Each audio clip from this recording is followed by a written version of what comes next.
Excuse me po, are you Filipino? Yes. Then magpakilala po, pangalan na taga saan?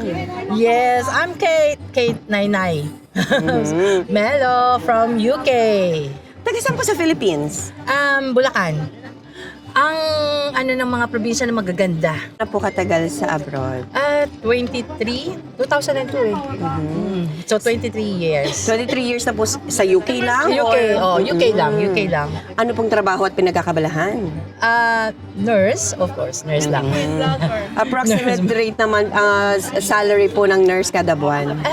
Approximately po. Approximately 20 pounds per hour. So in 1 month po, Depende kung full-time ka, nasa 2,000. Pagka part-time ka, nasa 1,600. Ganyan. Which is me, part-time. okay. Yes. So sa part-time naman po, kayo na magde-decide kung ilang oras yung gusto magtrabaho? Yes. So, may 23, mayroong 28. Eh yung full-time hour, ma'am? 37 and a half. Per week? Per week yon. So, pero normally, 12 hours din shift. Okay. Gaano po kahirap pag isang nurse sa UK? Anong una? Mahirap kasi lalo na kung may family ka. Kasi ikaw lang nandito. So, siyempre mag-aalaga ng bata. So, may handover din yung mag-asawa. Pero ang advantage man siguro yung siyempre makakapadala ka sa family mo. Mas malaki.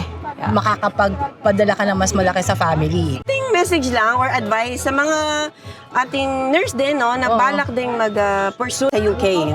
Okay, siguro sa mga nurses na gustong magpunta dito sa UK,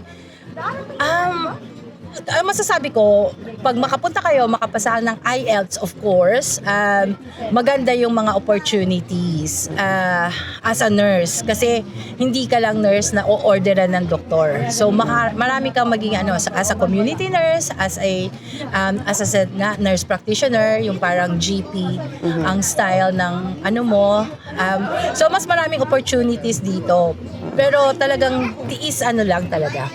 Magtitiis ka lang dahil malalayo ka sa family mo. Pero ang maganda doon is kung may family ka sa husband, children, madadala mo sila dito din. Gaano po katagal ma-acquire ang nationality ng UK if you're a Filipino? Nag-change na yata kasi ako noon time ko 3 years lang and mas less ang bayad. Ngayon, 5 years na. 5 years of stay or 5 years of working, no? No, 5 years of stay. Yeah, and then may babayaran po na Oo. 2,000 Yun, pounds. babayaran mo yon before pa magpapa-permanent resident ka muna or magte-test ka muna ng life in the UK. Yeah. Then magpa-permanent resident ka and then saka ka mag-citizenship. Yung citizenship, nandun yun sa mga 2,000 to 5, ganyan ang price. Pero ang permanent resident, meron ding price yun. Okay. Iba pa din yung bayan doon. Oo. Wala po, taga saan? Narissa from Birmingham, UK. Ay, taga Zamboanga. Ay, mag-hi-hi naman tayo dyan. Hi sa mga Zamboangenyo. Ilang taon na po sa abroad? 24 years. Alright. At sa UK lang po ba kayo for the 24 years o may iba pa po kayong pinuntahang bansa? Wales, Scotland, Ireland, just for work. Yeah. Okay. So in total po, 24 years na po kayong away from the Philippines. Most of us, 24 years. Oy, grabe. Kamusta naman po ang Filipino community in UK? It's very fun. It's fun. It's just fun like Philippines. Very supportive ang Filipino community sa Birmingham. Ang trabaho at pinagkakabalahan sa UK? Nurses, we're all nurses here. Yeah. And magkano naman po ang bigayan pag monthly ng full-time nurse? Per month.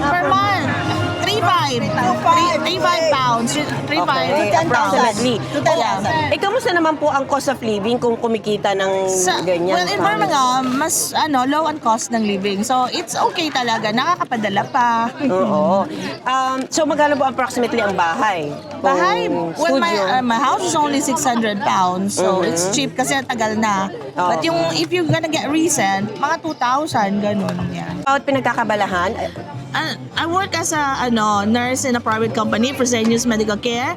Ang ganda kasi ng company, so I've been with there for 24 years. So it's a nice company. Yeah. Ilang oras po kayo nagtatrabaho kada araw? 12 hours, and I work 3 days. So, balance talaga yung work. Kasi, pag hindi balance, alam mo na, maapektuhan yung work, mental health. So, you really have to keep it balanced. Pero clarify ko lang, mama, 12 hours a day. Yeah, 12 hours a day, but only 3 times a week. Ah, Yeah. yun. Yun Yeah. yung kailangan ko lang. Kasi 12 hours a day, pag everyday yan, times, di ba, times 5. Sobra Ay, yun. hindi, Oo. hindi. Yung Okay. iba, kaya, pero... ano na yun? Yeah, Overtime. Overtime na yun. Message na lang po sa lahat ng mga Filipino abroad natin, globally. Oh. Come to UK, masaya. Masaya naman. Mm-mm. At yung mga taga Zamboanga, hello. Mga de Zamboanga, andaw sa Deski, bonito aki. Bale, ay hindi gali aki, na Birmingham gali UK. Holiday lang yung araw na Malta. Okay. Hello.